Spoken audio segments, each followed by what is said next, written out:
Film की शुरुआत में हम एक सेलेस्टियल्स को देखते हैं जिन्हें एरिशेम भी कहा जाता है। इन्होंने ही ब्रह्मांड का निर्माण किया था, जिसके बाद जनजीवन बना और सब अच्छे से चलने लगा। लेकिन तब ब्रह्मांड की गहराई से कुछ प्रीडेटर्स आए जिन्हें डेविएंट्स कहा गया। ये धरती पर मौजूद इंसानों और जानवरों को मारकर अपना पेट भरते थे। जिसके बाद सब ठीक से चलाने के लिए एरिशेम, जो प्राइम सेलेस्टियल्स थे, उन्होंने इटरनल्स को भेजा ताकि वे डेविएंट्स को खत्म कर लोगों की जान बचा सकें। यहाँ से हमें 7000 साल पहले का सीन दिखाई देता है, जहां हम कुछ लोगों को मछलियां पकड़ते हुए देखते हैं। लेकिन तभी वहां एक डेविएंट आ जाता है और एक आदमी को खा जाता है। इसके बाद वो एक बच्चे की तरफ बढ़ता है, लेकिन तभी वहां एक इटरनल इकारिस आकर अपनी आंखों से निकलती लेजर से उस डेविएंट को मार डालता है।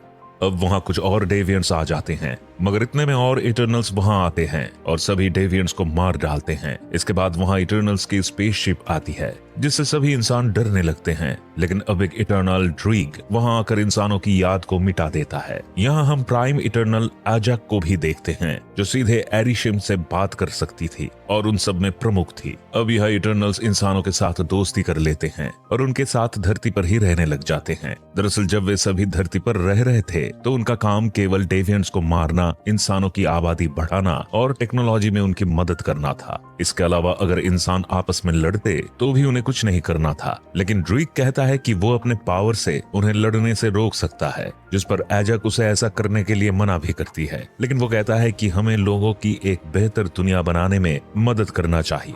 ये सुनकर एजक सभी इटरनल्स से कहती है कि आज से तुम सभी अपने मुताबिक जिंदगी जी सकते हो। इसके बाद सभी यहाँ से अपने अपने रास्ते चले जाते हैं। अब सीन बदलता है, हमें प्रेजेंट डे बताया जाता है। इस समय इटरनल्स को दुनिया में आए 7000 साल हो चुके होते हैं। यहाँ हमें एक इटरनल सेर्सी नजर आती है, जो एक स्कूल में टीचर है। स्कूल में एक प्रोफेसर उसका फ्रेंड भी है। वे दोनों एक दूसरे को पसंद भी करते हैं। लेकिन जब वो प्रोफेसर क्लास से बाहर जाता है तो वहाँ एक भूकंप आता है और दीवार पर लगा स्कल्पचर एक स्टूडेंट पर गिरने वाला होता है। मगर तभी सेर्सी उसे हाथ लगाती है और वो रेत बन जाता है।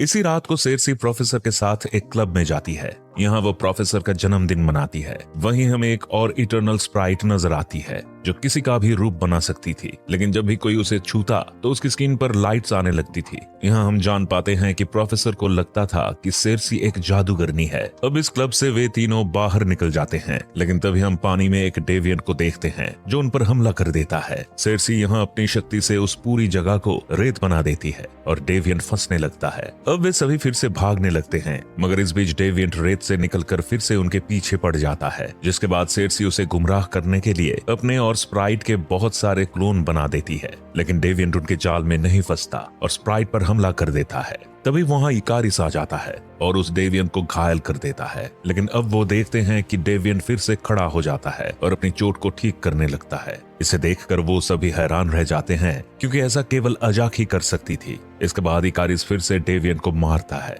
और वो वहां से भाग जाता है। अब सेर्सी उस प्रोफेसर को अपने बारे में बताती है कि हम इटरनल्स हैं और डेविएंट को मारने के लिए आए हैं। मगर प्रोफेसर तब उससे कहता है कि तुम लोगों ने थैनोस से लड़ने में मदद क्यों नहीं की। तब सेर्सी उसे कहती है कि हम केवल डेविएंट से जुड़ी चीजों से ही इंसानों को बचा सकते हैं। यहाँ हम ये भी जान पाते हैं कि इकारिस और सेर्सी ने 5000 साल पहले शादी की थी, लेकिन 2000 साल पहले वो उसे छोड़कर चला गया था। अब वे सभी मिलकर आजाक के पास जाने की बात करते हैं, क्योंकि वो जानती थी कि आगे क्या करना है। लेकिन तीनों वहां पहुंचकर देखते हैं कि एजाक पहले ही मर चुकी है। ये पहली बार हुआ था जब 7000 सालों में कोई इटरनल मारा गया था। ये सबके लिए काफी हैरान होने वाली बात थी। तभी यहाँ एजक के गले से एक स्टोन निकलता है और सेर्सी के अंदर चला जाता है। यानी एजक ने अपने बाद प्राइम इटरनल के लिए सेर्सी को चुना था और अब वो एरिशेम से भी बात कर सकती थी, जो उसे कहते हैं कि वक्त आ गया है। इसके बाद सभी अपने बाकी साथियों को फिर से इकट्ठा करने के लिए कहते हैं। इसके लिए वे सबसे पहले किंगो के पास जाते हैं, जो बॉलीवुड का एक बड़ा हीरो है। वे सभी उसे अपने साथ चलने के लिए कहते हैं और साथ में ये भी बताते हैं कि एजक मर चुकी है। उसे ये सुनकर काफी बुरा लगता है।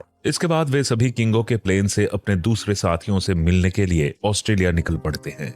लेकिन जब वे यहाँ पहुंचते हैं तो देखते हैं कि एक बड़ा डेविएंट मरा हुआ पड़ा है। जिसके बाद वे अपने दोस्त गिलगामेश से मिलते हैं। वे यहाँ गिलगामेश को एजक के बारे में बताते हैं, जिसे सुनकर वो भी दुखी हो जाता है। अब वे सभी अपनी एक और साथी थेना को देखते हैं, जो एक पेड़ के नीचे बैठकर अपने हाथों से एक पेंटिंग बना रही थी। लेकिन उसे बचकर भी रहने की जरूरत थी, क्योंकि उसे कई बार दौरा पड़ता था और वो बहुत खतरनाक बन जाती थी और किसी को भी मार सकती थी। जब वे उसके पास जाने लगते हैं तो थेना अपने हथियार निकाल लेती है, मगर तब स्प्राइट अपने जादू से उस जगह को बदल देती है और थेना को याद दिलाती है कि हम सभी इटर्नल्स हैं। इसके बाद वो नॉर्मल हो जाती है और फिर सभी साथ बैठकर खाना खाने लगते हैं। मगर सेर्सी बीच में ही उठ जाती है और थेना की पेंटिंग्स को देखने लगती है। इसके बाद वो उसी पेड़ के पास जाकर बैठ जाती है और एरिशम से बात करने लगती है। वो कहते हैं कि एजाक मर चुकी है और डेविएंट भी वापस आ चुके हैं, जिसे सुनकर एरिशम उसे कहते हैं कि अब तुम सभी को तुम्हारे असली मकसद बताने का समय आ चुका है। वे बताते हैं कि हर 1,00,000 साल में एक नया सेलेस्टियल्स पैदा होता है, जो ब्रह्मांड में ग्रहों का बीज बोता है। उन्होंने एक बीज पृथ्वी पर भी बोया है, जिसे बढ़ने के लिए इंसानों की ऊर्जा चाहिए होती है। एरिशम ने भी डेवियंस को बताया था, लेकिन उनमें एक गलती रह गई और वे बड़े होने के बाद शिकारी बन गए और सभी को मारने लगे, जिसके बाद ही उन्होंने इटर्नल्स को बनाकर धरती पर भेजा था। अब पृथ्वी की ऊर्जा सही है और सेलेस्टियल्स के आने का भी समय हो चुका है। सेर्सी को उनसे ये भी पता चलता है कि इससे पृथ्वी तबाह हो जाएगी। सेर्सी को एरिशम ये भी बताते हैं कि एजाक ने कई बार इस काम में उनकी मदद की है, लेकिन वो कहती है कि उसे कुछ भी नहीं याद है। तो एरिशम कहते हैं कि हर मिशन के बाद वे सबकी मेमोरी को खत्म कर देते हैं। यही हमें मालूम पड़ता है कि थेना के दिमाग से उसकी लाइफ से सभी हिस्से मिट नहीं पाए हैं और वो उन्हीं पलों को याद करती है तो उसे दौरे आने लगते हैं। एरिशम अब सेर्सी से कहते हैं कि वे सबकी यादों को अपने पास संभाल कर रखते हैं। इसके बाद सेर्सी वापस धरती पर आ जाती है। अब वो डिनर पर सभी को एरिशम के बारे में सब कुछ बताती है, जिसके बाद वे सभी हैरान रह जाते हैं। मगर सेर्सी पृथ्वी को तबाह करने वाली बात से खुश नहीं होती और वो इसे बचाने के लिए कहती है। मगर अब भी कुछ इटर्नल्स एरिशम का साथ देने के लिए कहते हैं। वहीं इकारिस सबसे कहता है कि बाकी साथियों को ढूंढने के बाद हम फैसला कर सकते हैं कि हमें आगे क्या करना है। अब सभी इटर्नल्स अपने अगले साथी ड्रीक के पास जाते हैं और उसे भी सारी घटना के बारे में बताते हैं। वे सभी उसे भी साथ चलने के लिए कहते हैं, लेकिन वो चलने से मना कर देता है। इतने में वहाँ डेविएंट्स का हमला हो जाता है और एक डेविएंट इकारिस को उठा कर ले जाता है। अब उसके और डेविएंट के बीच लड़ाई होती है, जिसमें इकारिस उसे मार डालता है, लेकिन तभी एक और डेविएंट आकर उसकी पावर खींचने लगता है। मगर तभी यहाँ गिलगामेश आ जाता है और उसे बचा लेता है। उधर दूसरी तरफ बाकी के इटर्नल्स भी उन डेविएंट से लड़ने में लगे रहते हैं।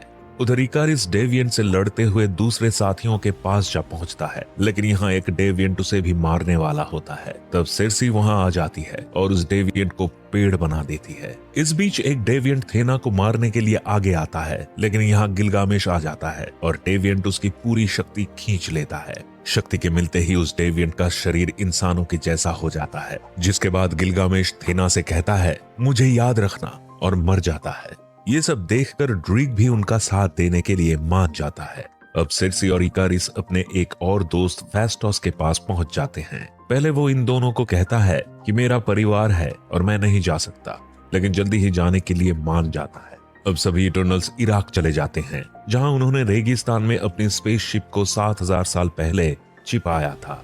यहाँ उन्हें अपनी एक और साथी मक्कारी मिलती है। मक्कारी की स्पेशलिटी उसकी तेज रफ्तार है, लेकिन वो बोल नहीं सकती है। यही फेस्टोस एक टेक्नोलॉजी बनाता है और सबसे कहता है कि जिस तरह डेविएंट्स हमारी पावर्स को यूज कर सकते हैं, ठीक वैसे ही हम भी अपनी पावर्स को मिलाकर इस तबाही को रोक सकते हैं। लेकिन यहाँ इकारिस कुछ सोचते हुए वहां से चला जाता है। उसके पीछे ही सेर्सी भी उसके पास जाती है और वे अपने साथ बिताए पलों को याद करते हैं। अब जब सेर्सी और इकारिस वापस आते हैं तो सेर्सी के गले में वो स्टोन चमकना शुरू हो जाता है और उसे एहसास हो जाता है कि तबाही शुरू हो चुकी है। अब फेस्टोस मक्कारी से कहता है कि तुम्हें वो पॉइंट ढूंढना होगा, और मक्कारी बिजली की रफ्तार से चंद पलों में उस पॉइंट का पता लगा लेती है। लेकिन इधर स्पेसशिप में इकारिस अपने सूट में आ जाता है और उस टेक्नोलॉजी को ब्लास्ट कर देता है। उसके बाद सभी को ये मालूम चल जाता है कि इकारिस ने ही एजाक को मारा था। दरअसल एजाक ने इकारिस को इस बारे में बताया था कि पृथ्वी एक अच्छा ग्रह है। 5 साल पहले थैनोस ने एक चुटकी से इसे खत्म कर दिया था, लेकिन बाद में एवेंजर्स फिर से सभी को लेकर आ गए। वो नहीं चाहती थी कि इस ग्रह को तबाह किया जाए और वो सभी को इकट्ठा करके इस विनाश को रोकना चाहती थी। मगर इकारिस को उसकी ये बात पसंद नहीं आई, इसलिए वो एजाक को एक बर्फीली जगह ले गया जहाँ बहुत सारे डेविएंट्स मौजूद थे। अब इकारिस एजाक को उनके बीच फेंक देता है, जहां वे उसकी पूरी पावर खींचकर उसे मार देते हैं। और अब इकारिस ने ही एजाक को फिर से उसके घर छोड़ दिया था। ये सुनकर सब हैरान रह जाते हैं, लेकिन अब इकारिस उन्हें कहता है कि हमें एरिशेम ने बनाया है और हमें उनके आदेश का पालन करना चाहिए।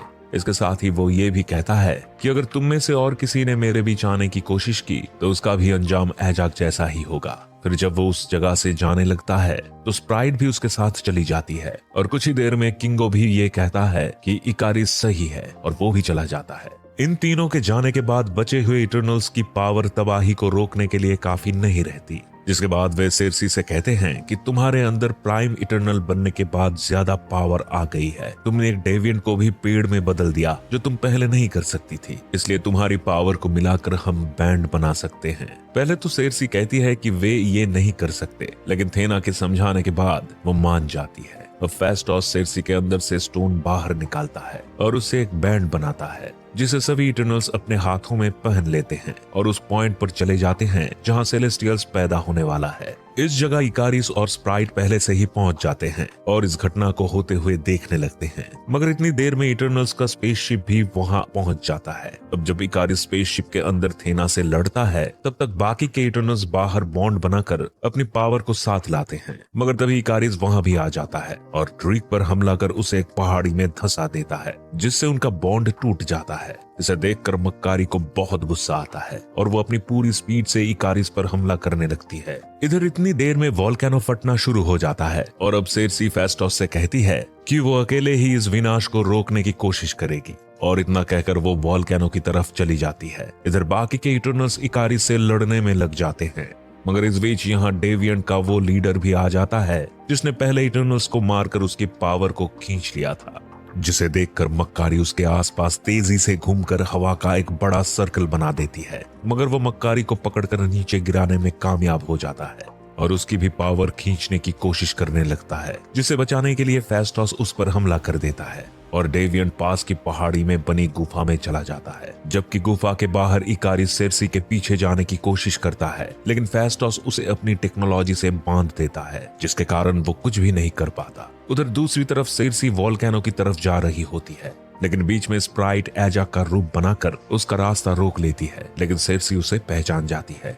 मगर तभी स्प्राइट पीछे से उसके पेट में चाकू घुसा देती है। स्प्राइट उसे कहती है कि वो इस जिंदगी से परेशान हो गई है, उसे भी प्यार और परिवार की जरूरत है, लेकिन वो कभी बड़ी नहीं हो पाएगी, इसलिए वो ये सब खत्म करना चाहती है। इतना कहकर वो इस जगह बहुत सारे वोल्केनो बना देती है, मगर तभी ड्रिक वहां आकर स्प्राइट के सिर पर हमला कर देता है। अब सेर्सी अपने पेट में लगे चाकू को पानी बनाकर उसे नष्ट कर देती है और फिर से वोल्केनो की तरफ बढ़ जाती है। इसी बीच यहाँ गुफा में थेना और डेविएंट के बीच जमकर लड़ाई चल रही है, लेकिन डेविएंट गिलगामेश की तरह बात करके थेना को अपने काबू में ले लेता है और उसका पावर भी खींचने की कोशिश करता है, मगर तभी थेना होश में आ जाती है और अपने हथियारों से उस डेविएंट के टुकड़े कर देती है। अब हम देखते हैं कि तबाही शुरू होने लगती है और समुद्र से सेलेस्टियल्स भी निकलने लगता है। इधर सेर्सी उसे रोकने की कोशिश में लग जाती है, लेकिन तब तक इकारिस भी आजाद हो जाता है और उसके पास आ पहुंचता है। यहाँ उसे सेर्सी के साथ बिताए हुए पल याद आते हैं और वो भी सभी इटर्नल्स का साथ देने के लिए मान जाता है। उनके ऐसा करते ही सेलेस्टियल्स के बाहर निकले हुए हिस्से पूरी तरह से जम जाते हैं और पैदा होने से पहले ही मर जाता है। इसके साथ ही पृथ्वी की तबाही भी रुक जाती है। यहाँ इकारिस सेर्सी से कहता है कि मुझे माफ करना, और इतना कहकर खुद सूरज के अंदर चला जाता है। अब सेर्सी स्प्राइट से कहती है वो उसे इंसान बना सकती है और उसे प्यार परिवार सब मिल सकता है, लेकिन इसके बाद उसकी सारी पावर चली जाएगी, मगर स्प्राइट उसके लिए मान जाती है। यहाँ से सीन बदलता है और हम देखते हैं कि मक्कारी, थेना और ड्रीक अपने स्पेसशिप से अंतरिक्ष में चले जाते हैं, जबकि फेस्टस अपनी फैमिली के साथ रुक जाता है। स्प्राइट का भी एक स्कूल में एडमिशन हो जाता है और वो किंगो के साथ जा रही है। तभी यहाँ सेर्सी का प्रोफेसर फ्रेंड भी आ जाता है। सेर्सी उसे कहती है कि ये मेरा घर है, लेकिन मैं अब इंसान होने का दिखावा नहीं कर सकती। इसके बाद वो कहता है कि मुझे भी तुम्हें कुछ बताना था, लेकिन तभी आसमान में एरिशेम आ जाते हैं और सेर्सी के साथ ही बाकी इटर्नल्स को ऊपर ले जाते हैं। एरिशेम सबसे कहते हैं कि तुमने पृथ्वी को बचाने के लिए सेलेस्टियल्स का सैक्रिफाइस कर दिया, अब मैं तुम्हारी यादों से देखूंगा कि क्या पृथ्वी के लोग जीने के लायक हैं। वे कहते हैं कि मैं न्याय करने के लिए जरूर लौटूंगा, और इतना कहकर वे वहां से चले जाते हैं।